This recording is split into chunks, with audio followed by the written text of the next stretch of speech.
You are listening to The Tarot Diagnosis. I'm your host, Shannon. I'm a licensed psychotherapist, and I also happen to have a love for tarot. Each episode, I invite you to reflect with me as I work to demystify the tarot and the human experience, all while exploring tarot's connection to mental and emotional health. While this podcast may feel therapeutic, it is not meant to take the place of psychotherapy. So grab your cards and join me as I work to create a pathway to better understand ourselves and those around us.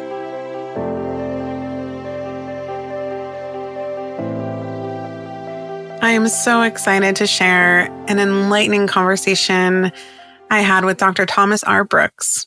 Thomas earned his PhD in educational psychology at East Texas A&M University, where he studied how social cognition facilitates relationships. Presently, he is an assistant professor of psychology at New Mexico Highlands University, where he teaches courses on memory, personality, sexuality, religion, and death. Additionally, he supervises the Human Connection Lab, where his students and he study close relationships, trauma, and most importantly, the psychology of the tarot. In addition to his psychology training, Thomas has studied the tarot for the past 13 years and operates Impulse Gnome Tarot, where he reads for clients, blogs, and engages in public education on the tarot.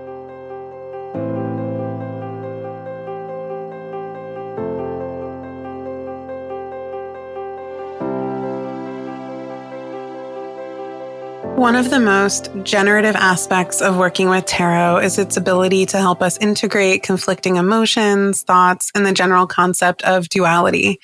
For example, a spread might reveal joy tangled with grief, love wrapped up in fear, or ambition shadowed by self-doubt.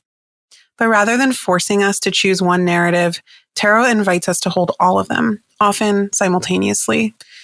And it encourages us to sit with the discomfort of complexity.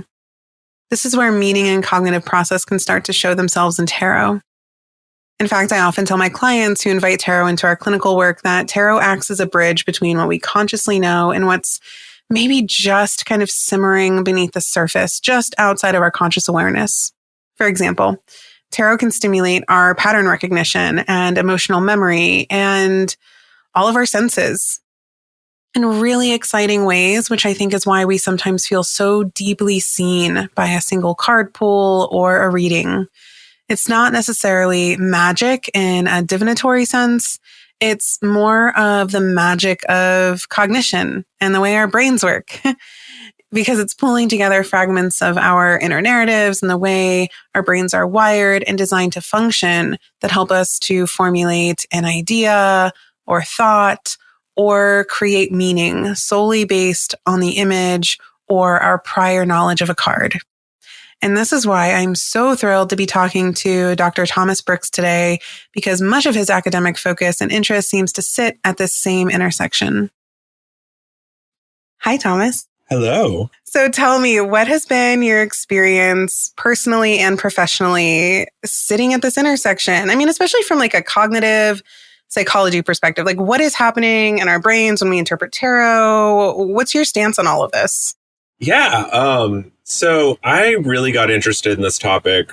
So I guess we'll rewind a little bit. So I've been reading tarot for nearly 15 years now. About at the same time I started my psychology undergraduate degree.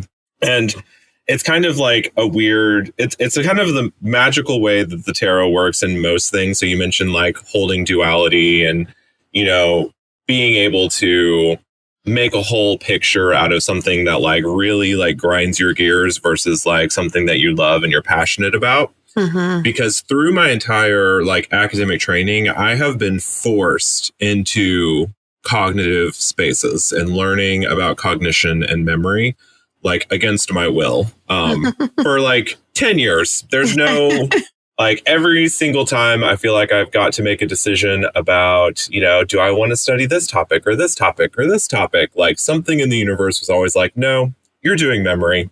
You're not getting away. And so I've now taken on a position at the university I work at right now where I am the cognitive memory guy at the school and I teach the classes. And it's been this topic that is just really, you know, made me embittered about my life choices. And so as kind of the way to like, you know, actually have agency around this, because, you know, as a student, you don't really get a choice. But now that I actually get a choice, I get to really, I had the opportunity to really create what I wanted to see in this topic and in this area of research. And so I pulled from the tarot, which was something that I was very passionate about. And I was like, you know what? These cognition and tarot have been sitting on opposite ends of the spectrum in my life for so long that it's time to move them together and see if I can create some sort of meaning and purpose and drive for what I do by, harmonizing these opposites that are currently in my life.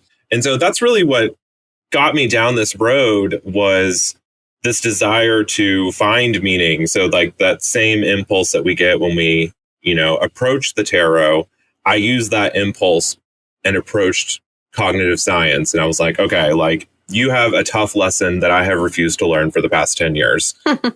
How do I get past this hump? Because now I'm staring down the barrel at like the next 50 years of teaching this class.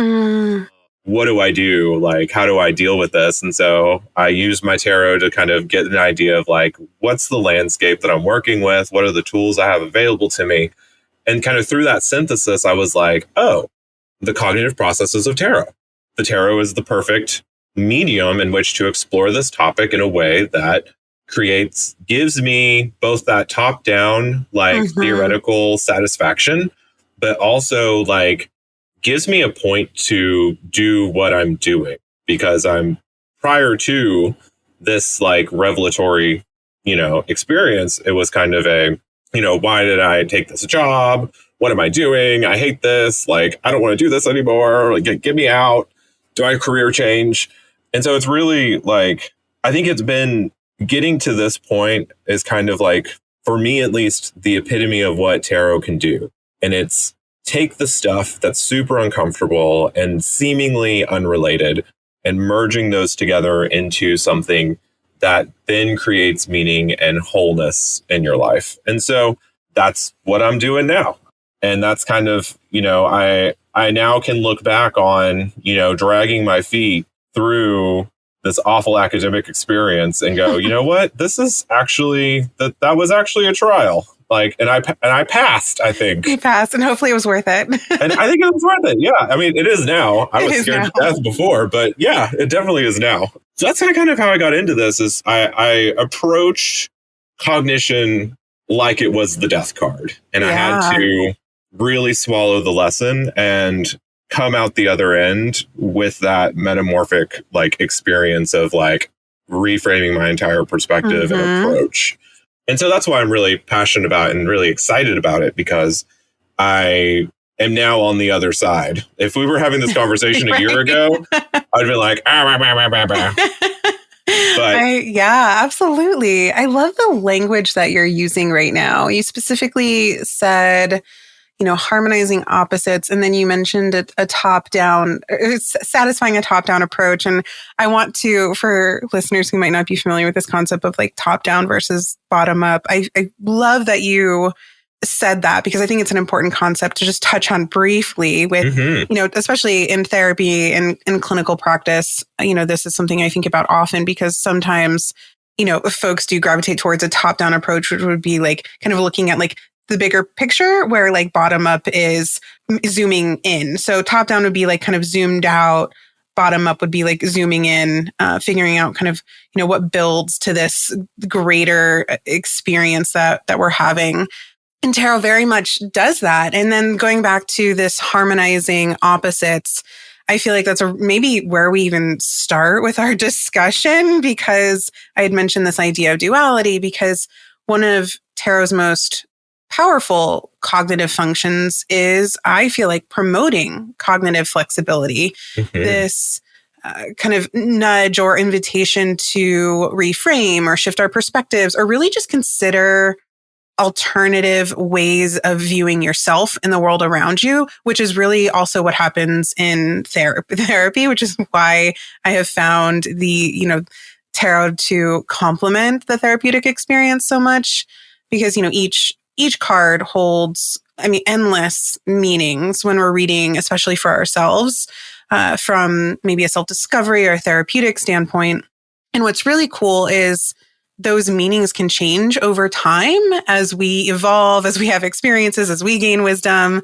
So, yeah, I think what's most exciting to me, especially as a clinician, is exactly what you were just talking about, this inherent fluidity and flexibility that I think challenges cognitive rigidity that I think so many of us are maybe prone to and really encourages us to think beyond, either all or nothing or black and white dichotomies, and really just kind of stepping into what I mentioned earlier, the discomfort of a duality and complexity, which I think that process in of itself can be really frustrating, especially if we're talking about meaning making, because when it comes to meaning and cognition, I think that as humans, and this is just what I'm seeing in clinical practice and maybe like personally and anecdotally, we really want kind of like definitive pathways and answers, but that's not always realistic. And tarot's no different, which I think also, now that I'm saying this out loud, maybe also speaks to the concept of projection. What are your thoughts on that? Because I subscribe to the idea of projection as being like the heart of the tarot experience.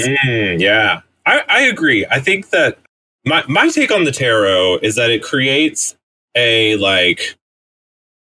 externalizes, I guess this is projection. It externalizes our internal thoughts and organizes. I think it does a little bit more than just projects, but it also reorganizes the framing of those thoughts in an objective way. An objective not in that this card equals this, but objective in that I can physically touch these things and move them around. Yes, exactly. And so it creates this like embodied projection that forces us to not just like, oh, I see myself in this deck or I see myself in this spread, but it's like, where am I here? Because these things and these orders and these relationships are not my normal way of thinking about this topic.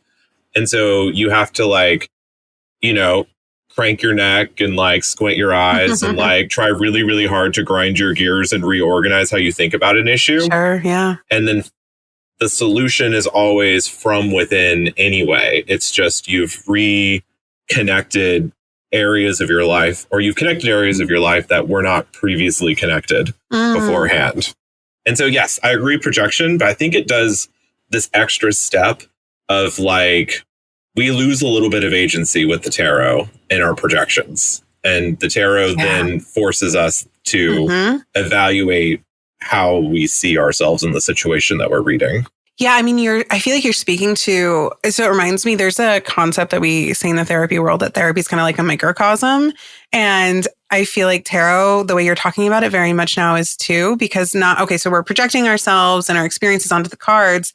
But now, like you said, we're able to have this tangible tool that allows us to reprocess, or I love that you use the word reorganize, and see something in a way that maybe our brains wouldn't have allowed us to see when we were just in our heads. Yeah, it's like the idea of, if you're approaching the tarot with like, I'm having an issue with my adult relationship with my mom, I don't know what's going on, blah, blah, blah. You do a tarot spread and then all of a sudden, like all of the cards are pentacles. Right. And you're like, okay, what does my health and like money and work have to do with this? And so it forces you to connect this aspect of your life with this different aspect of your life. Whereas you've just running on automatic, you're like, oh my gosh, this is all emotional and social. And like, this is a cup problem. Right. But then all the pentacles show up and you're like, wait, is she stressed out about her work? Like, are we worried about retirement? Are we worried about her, like, health failing over the next 20 years? Like, are these things like contributing to this tension that I'm experiencing with my mom right now? Yeah. And this speaks to, I like the way that maybe some people get annoyed with me, but the way I approach tarot, in that we can absolutely throw out the traditional meanings of cards and suits. So yeah, if this person, like this case example, were to choose all pentacles and maybe they're really familiar with tarot and they're confused as to, okay, like you said, what does this have to do with my, conflict heavy relationship with my parent? We can also look at tarot as a thought exercise and say, okay, well, throw out what you know about this suit. Now let's figure out in what ways the images are bringing up anything for you, whether it's Mm-hmm. emotions or memories or thoughts. But you talking about suits also brings up another topic, and I might be getting ahead of ourselves now, but this idea of maybe seeing the same suit over and over again, or like for you bringing up, you only pull pentacles. I think that also might speak to this intersection of tarot and like pattern recognition. What are your thoughts on that? Yeah, absolutely. I think if you're noticing, so one of the things that humans are like just really obsessed with is pattern recognition.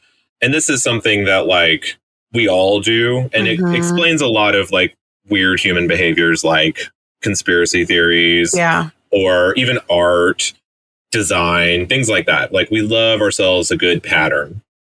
And so we ascribe a lot of meaning to these patterns because when it lays out in a synchronistic way, then we feel this like sense of like excitement and purpose and meaning that just like really tickles a like primal part of ourselves. And so we're likely to ascribe a lot more value to a pattern, especially if it appears in a tarot reading, because like, oh my gosh, like what are the odds that you get all pentacles in a spread? Right. That's insane. It's more insane than just, happening to look at a clock and it's 11:11, right?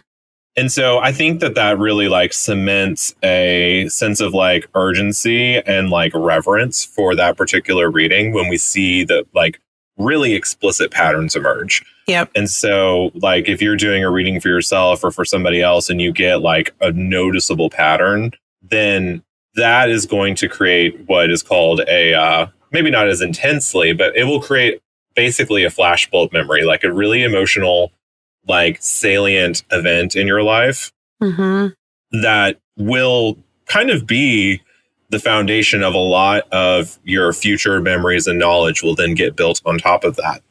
And so when we see these patterns, like it's happenstance, unless of course you believe it's not happenstance, but that's going to then like be careful with those situations because that's going to like really like lock you into a particular interpretation of a situation.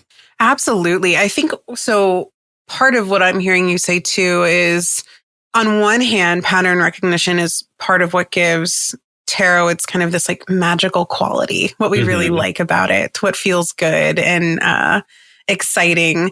Like you mentioned, when we see the same suit show up, our brains are kind of immediately forming some sort of story or narrative about what this must mean or what it could mean.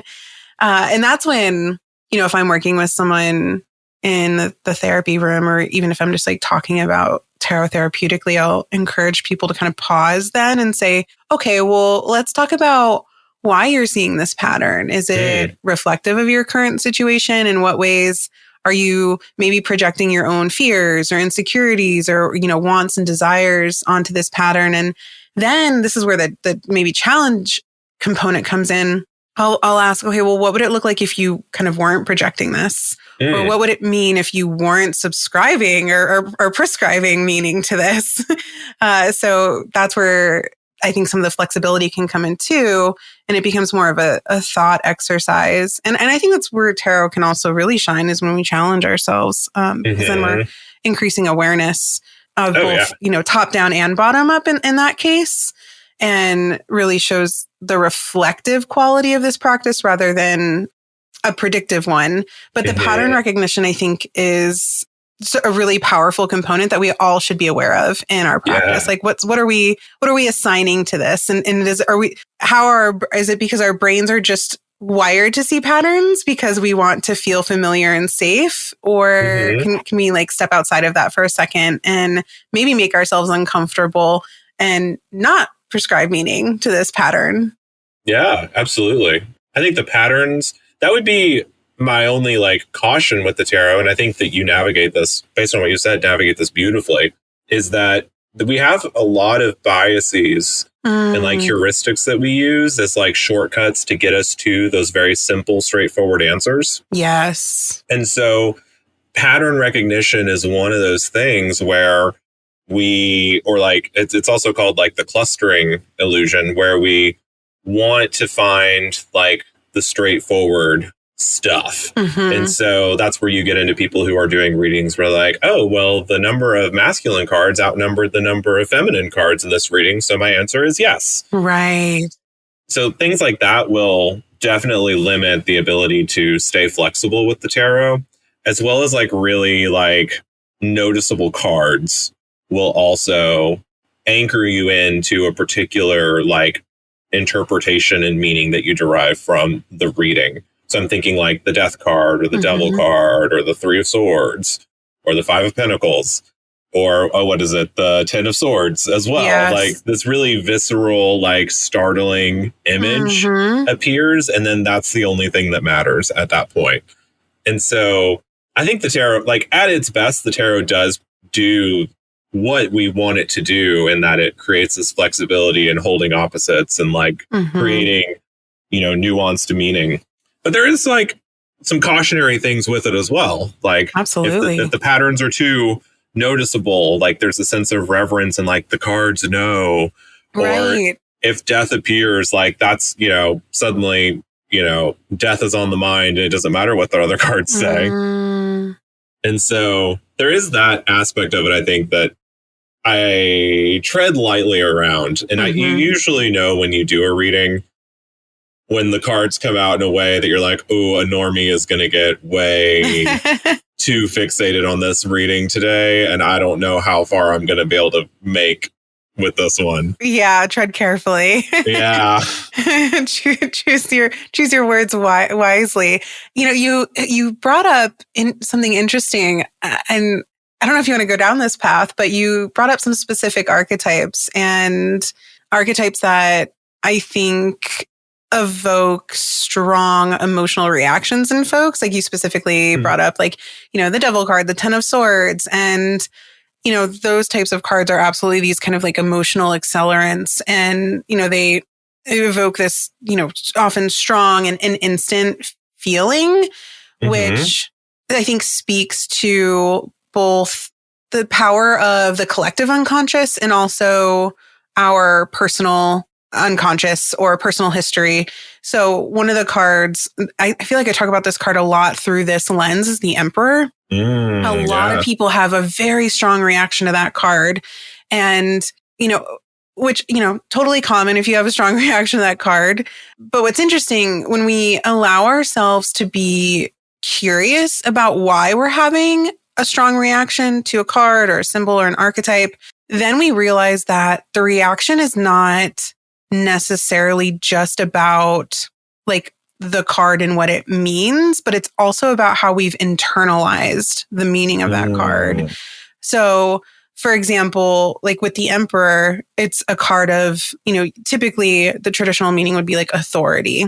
And so it's not necessarily, oh, we're like pushing back against authority. We don't like that card, put it back in the deck. It's more of, we should be curious about how we've internalized authority or authority figures in our own life and what our experiences have been with those and how those experiences impact the way our brains are creating meaning in this moment. Yeah, it's like, you know, if you have a really visceral reaction to, we'll continue with the Emperor card here. It's a sign that, at least for me, when I'm doing a reading, either for myself or somebody else, it's a sign that like, this is a archetype that is wanting to be integrated into the self, and it's ready to do that, but like the person receiving the reading is not ready to do that yet. You know what I mean? And so like there is a point where you have to say like, you know, if I'm having a difficult time with the Emperor card, like that then invites me to start thinking about like, okay, what authority figures in my life am I like just absolutely repulsed by? And like, why am I repulsed by them? And, you know, this is kind of like a Carl Jung situation where that then invites the question of like, okay, do I see myself in that person and I don't like it? And I don't want to acknowledge that in myself. There's the shadow. Yeah. And so like coming to terms with like, okay, I don't like my boss, or I don't like my landlord, or I don't like my father. You know, like what are the qualities in those people that I'm like responding to so viscerally, and like, do those things exist within me? And if I can come to accept those things, can that archetype then be integrated? And then I can be an effective authority figure at that point. Like, maybe I'm scared of taking responsibility for other people and like being a leader and like being able to then unpack those complicated emotions and like projections into other people then causes that archetype to then, settle down in a reading. Yeah, I wonder, would you classify this or even speak to this? And I don't know if I'm headed in the right direction here, as also tarot, like the semantics of tarot and then associative learning. How would you pair that with this discussion? Yeah, I would say, so I subscribe to the idea that the meanings of the individual cards are flexible in that their interpretations appear flexibly in a reading. But I do think that they contain in themselves like a core human idea that then is integrated into our memory system. So I ascribe to the semantic network process of memory, which is basically like if you've ever done a brainstorming session with like one of those spider web graphs where you're like, ooh, like we're going to do a project on this, and you draw a circle around it, and then it branches off to other ideas, and then you reflect on the big spider web and you put it together. And so if like the core idea or the core archetype of the emperor is like authority, then authority is then connected to all of our knowledge about authority figures, all of our experiences with authority figures, all of our experiences in being an authority figure. And that creates this web that becomes activated whenever we see the emperor card. And so I think the value then of the tarot is that because there's so many other cards in a spread, typically, you get multiple activation sites throughout your memory at the same time. And so when that happens and you have this multiple activation going on, authority is now then paired with Two of Cups. Authority is now paired with, the Nine of Pentacles. The authority is now paired with, the Four of Wands. And so now you have these multiple areas that are all like, ready to go to create meaning out of the spread. And when you activate them all at the same time, then they become interconnected themselves. Absolutely. And so now the next time you see the emperor, like you're going to get remnants of the Four of Wands and the Nine of Pentacles. And that's going to soften and nuance. Like it's no longer just, like, I hate my dad. Right. But it's like authority relies on relationships like the Two of Cups does. And like authority is the balancing of our like creative energies like the Four of Wands. And, like there's a level of grace and like confidence that exists with authority that has a very feminine and gentle side, like the Nine of Pentacles. Like, and so it creates these new ways of being and acceptance of this like core idea and like archetype, I think, as you continuously like run into the emperor while you're reading. And then at that point, because you've like nuanced this idea of authority, as you interact with authority in the real world, or, maybe not the real world, but like in your day-to-day interactions with other people, you start to slot those new memories in that are now interconnected with this web that the tarot has made for you that makes this card not so horrifying, basically. It makes it less reactive and makes it easier to, I can be an authority figure. I can, take the emperor and I can take the Nine of Pentacles and I can be this, badass falconess in the garden, and I can work in harmony with the people around me. I don't have to be a dictator.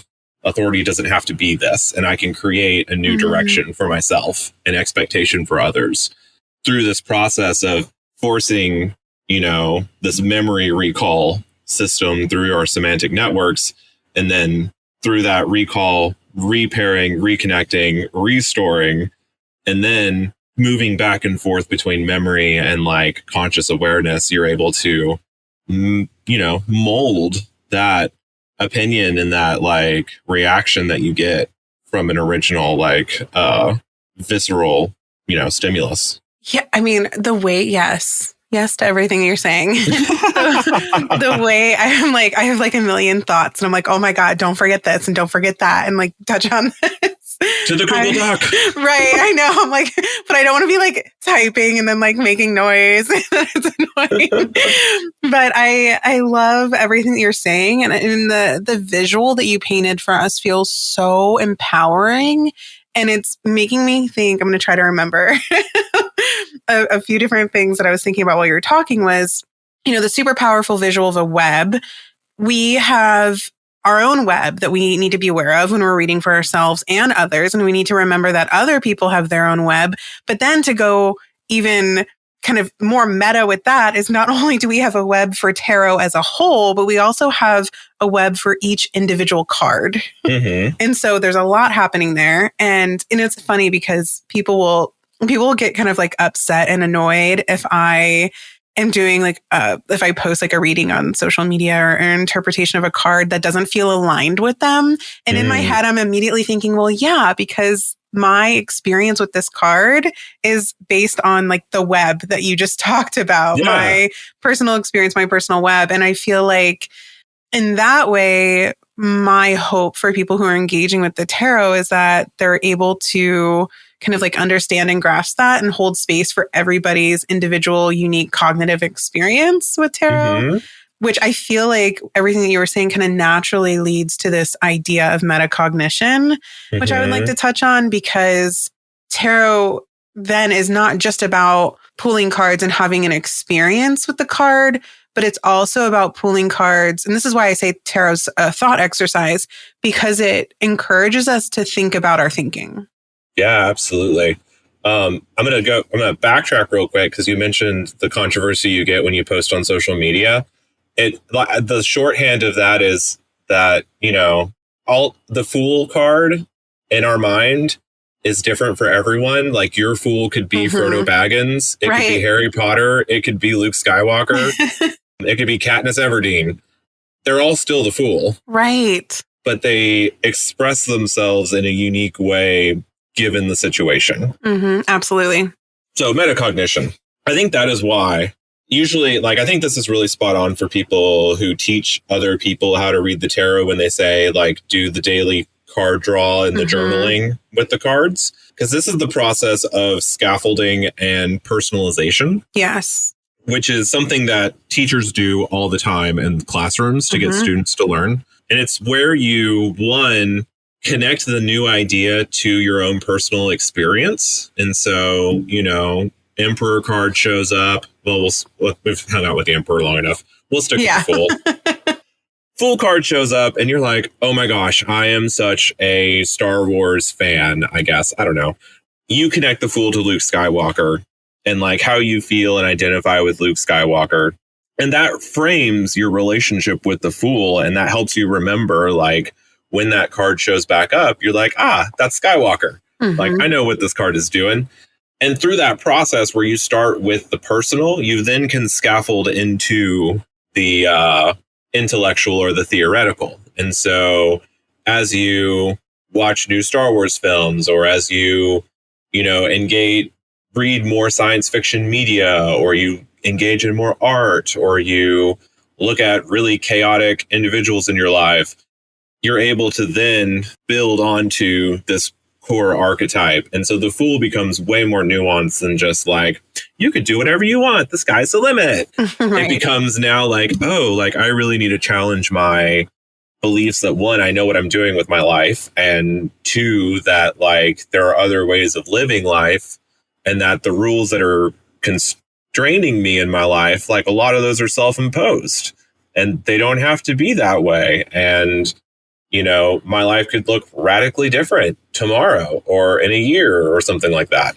And so through this personalization and the scaffolding process, the tarot then creates this dialogue with you as you're reading because it pushes you out of these comfortable areas of life where now you're kind of forced to confront the absurdity of the world and how shifty our realities actually are.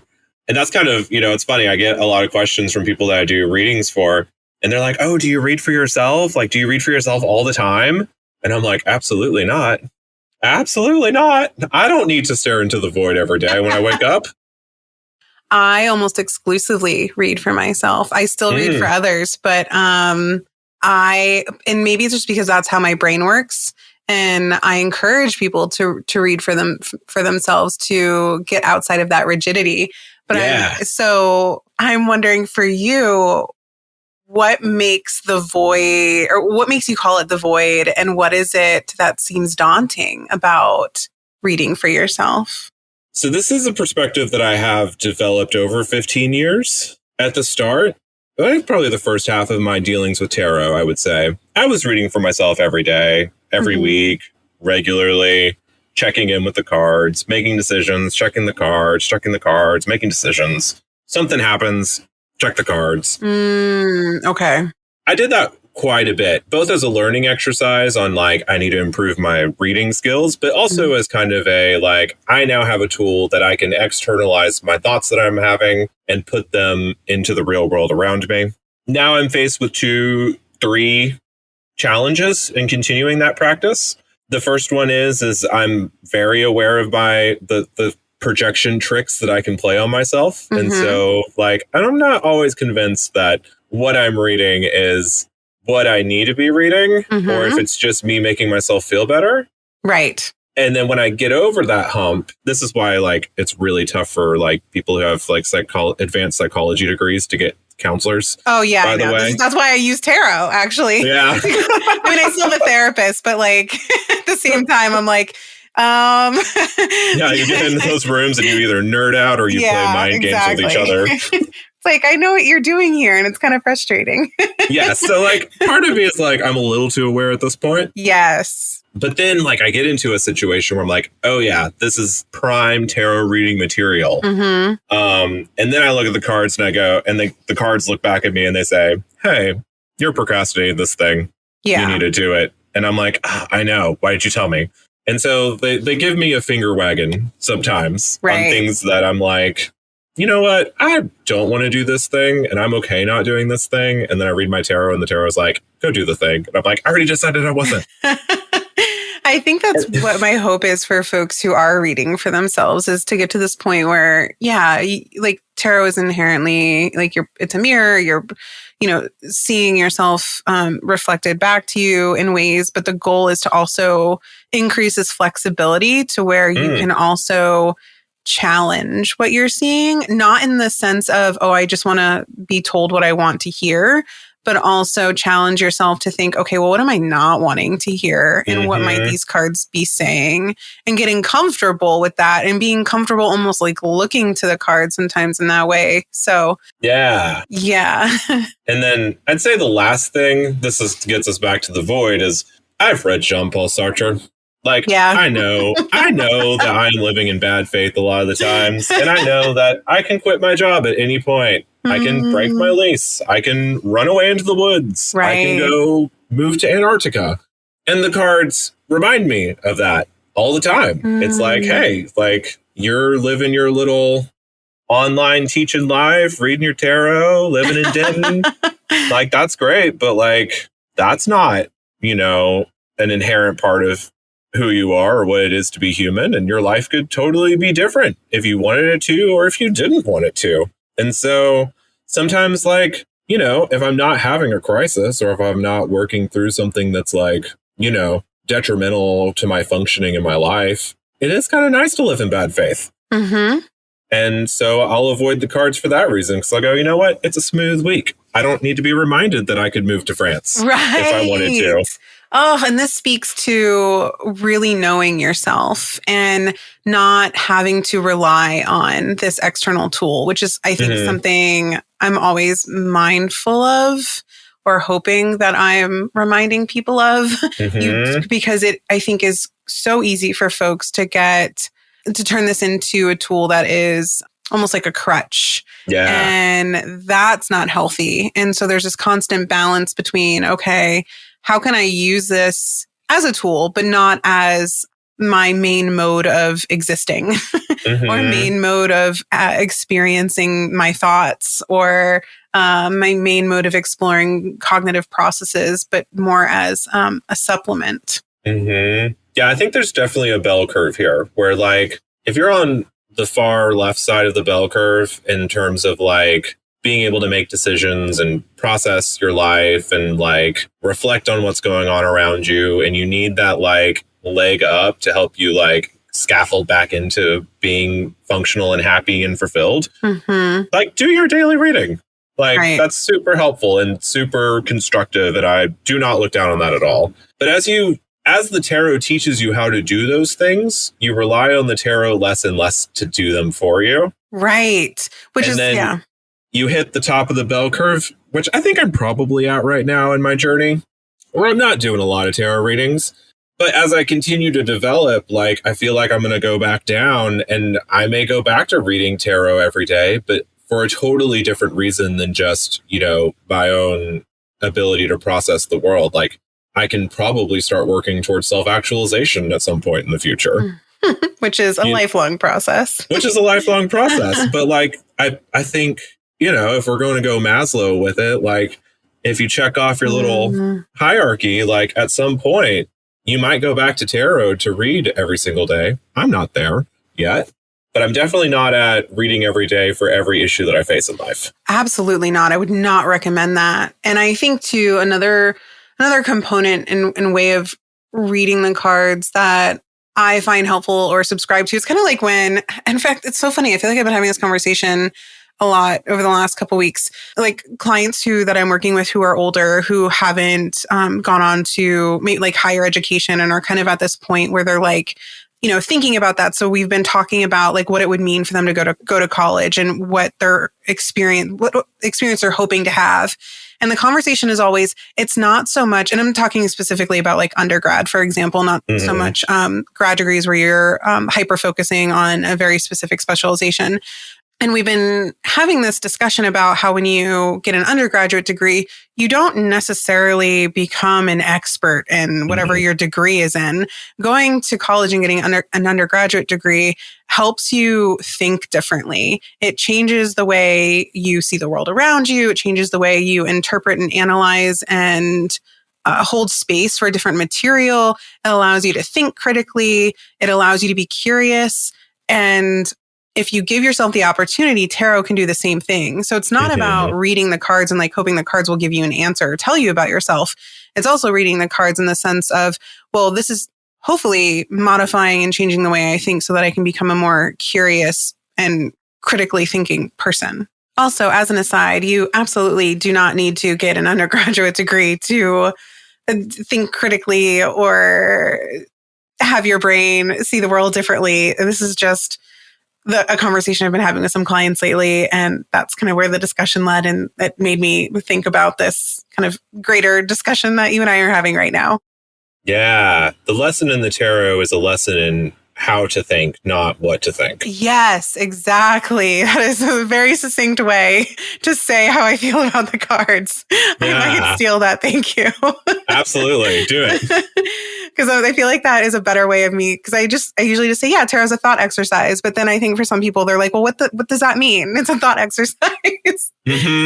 And I just want to be mindful of time. You've been so generous with your time, but there are just a couple more things I wanted to touch on with you because I'm genuinely really curious about your experience pulling in tarot to academia. Because I know, like for me, like clinically and academically, it's been an interesting experience talking to colleagues about what I'm doing, this intersection that I'm hanging out with. And I feel like I'm always reminding folks that, tarot is just a tool in the self-reflection and cognitive toolbox. It's no different than using like art therapy or narrative therapy techniques, both of which involve, projecting personal meaning onto or into rather like external symbols, and then exploring kind of cognitive functions through those specific modalities. And tarot just happens to use cards that have been attached to the act of divination. So there is this stigma inherently attached to it. So, when we frame tarot as a cognitive tool, I feel like it helps to slightly break away from attaching it to strictly spirituality. But I'm curious, what has your experience been like navigating the world of academia with something that historically has been tied to divination? I would say that I'm very privileged to be doing this research in 2025 because we're on tarot has been kind of culturally resituated, I would say, in the last 15 years. When I started reading tarot, there was still kind of a ooh, you're reading tarot, spooky, Right. spooky, ah. But that was the tail end of that in my experience, because after that period of my life, tarot turned into something that was just really cool that people were into, and most people have their own decks of cards now. And so it has become normalized and, quite frankly, commercialized. Yeah, for sure. To all hell. And so most people are familiar with it at this point. And we're so far past the 1980s, satanic panic, right. that I think that obviously there's some clusterings of people who are still scared of the cards, but they've taken on a very mundane role in life, and they are novel. So I'll say that my graduate student and I, we, as far as I can tell, and obviously the academic research market is saturated, so it's hard to tell. But I think we've done the only quantitative research on people's experiences with tarot. So it is also a novelty for people. So when I go give presentations on this topic, people are really into it, and it's because it stands out in a conference or in a journal or in a talk. People see that and they go, oh, that's interesting and unique and exciting.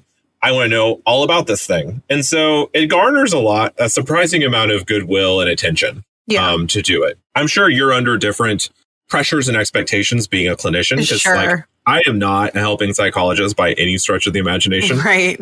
I am purely research, theoretical nonsense. But that's something that I try to do with my research more generally, because tarot's just one part of what I do. And I always try to do research that stands out and gives somebody something refreshing to engage with, and reignites that spark of interest and love for academia that I feel is missing a lot of the time. So, when I go to research conferences, psychology research conferences, yes, they're very fun, but then you go through the program and it's working memory, Right. on faces. What does complex PTSD have to do with college students? Right. College students' experiences with PTSD based in athletics.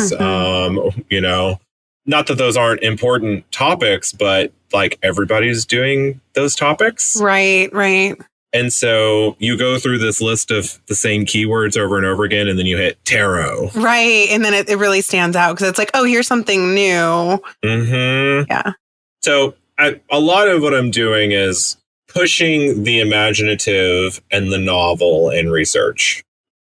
There's a personal aspect, I mentioned at the top of the episode, that this is me coming to grips with my life. And the fact that I have to teach memory and cognition for the rest of my life. But Sartre says that's not the case. Right. And so on the one hand, there's that. But on the other hand, it's I want to give people, I don't know, maybe I'm just a pop star. And I want to give, maybe I'm Cher. And I just want to give somebody a spectacle that opens a little window and forces them to reimagine or revisit what got them interested in doing psychology in the first place. Yeah. And tarot is a great vehicle for that, because these researchers are tired, y'all. I believe it. Thank you so much for hanging out with me and having such a fun conversation. I really appreciate your brain and what you're bringing to the field of research and hanging out at this intersection of tarot and psychology and the brain. Yeah, absolutely. Thank you so much for having me. I really enjoyed hanging out with you as well. I love talking about this. Yes. Can you tell folks where they can find you? Yeah, so I can be found, if you're on Instagram, my tarot pet project, passion project is called Impulse Gnome Tarot. So it's just at Impulse Gnome Tarot. You can find me on Instagram there. I have a psychology podcast called the Psychosocial Distancing Podcast, which is on all platforms. And then if you just, I don't know, put in your Google search bar, Thomas Brooks Psychology, then I'm should be at the top of the list, and you can reach out over email or direct message if you have any questions for me. I'd love to answer them. Thank you so much for listening to the Tarot Diagnosis. For more tarot and mental health content, follow the Tarot Diagnosis on Instagram. You can also subscribe to the podcast so you never miss an episode, and sign up to receive the Tarot Diagnosis emails, where you'll have access to exclusive spreads and exciting announcements. To join an incredible community of tarot and psychology enthusiasts, join the Tarot Diagnosis membership community, The Symposium, by visiting thetarotdiagnosis.com.